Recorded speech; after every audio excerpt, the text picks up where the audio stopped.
Hello, my name is Amber Sheth, and I'm a third-year medical student at the UW-SMPH.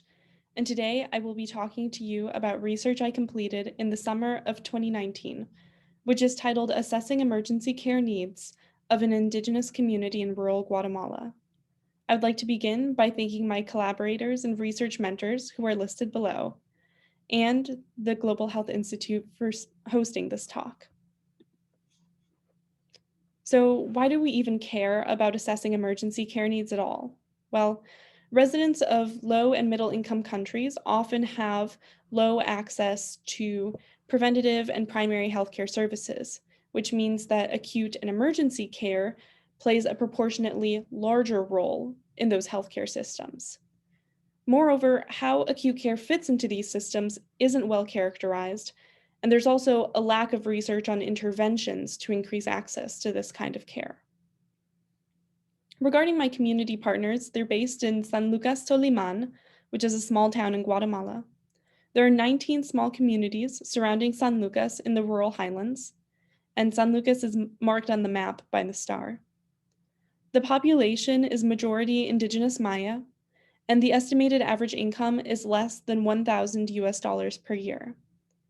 My study site and community partner was the Hospital Obras Sociales, and they're the main hospital and emergency department in San Lucas.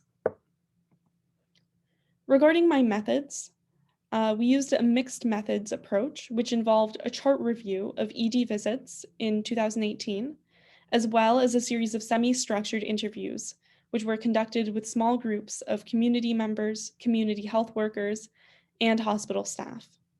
The thought was that by using a mixed methods approach, we would be better able to generate interventions to improve access to emergency care that were both data-driven as well as stakeholder-driven. And the picture below shows an interview setup that's really typical for the community interviews that we did. So what are some of the preliminary results of this needs assessment? The most commonly identified medical emergencies were respiratory disease, gastrointestinal disease, and for the rural population, conditions requiring surgical intervention. With regards to the interview data, some themes that emerged were the lack of transportation to get from the communities to San Lucas. As an example here, I have this quote from a community member from Zeshuyu, and she said, "But what's bad is that the community doesn't have an emergency room. You have to go to San Lucas, and if we do not find a car, then the patient, ... there you have it." And she was really implying there that there would be a poor outcome for the patient. Patient perceptions of quality of care also played a role. For example, many patients thought that if they presented to the ED on a weekend, they wouldn't be seen by a doctor. And then again and again, the inability to pay for medical care was cited both as a barrier to accessing care as well as an upstream determinant of health. Here I have a quote from a community health worker who said, "This is the tendency that we always have here in the communities, that we wait until the illness is very advanced, and from there, we are forced to go to the emergency room. Because we don't have economic resources, this happens a lot." And then another commonly cited upstream determinant of health was low health literacy.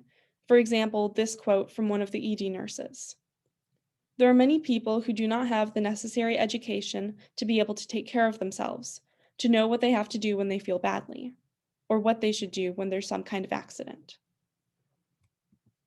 So in conclusion, current acute and emergency care in San Lucas Toliman involves complex decision-making on the part of the patient, given the numerous barriers to accessing care as well as the upstream determinants of health which are at play.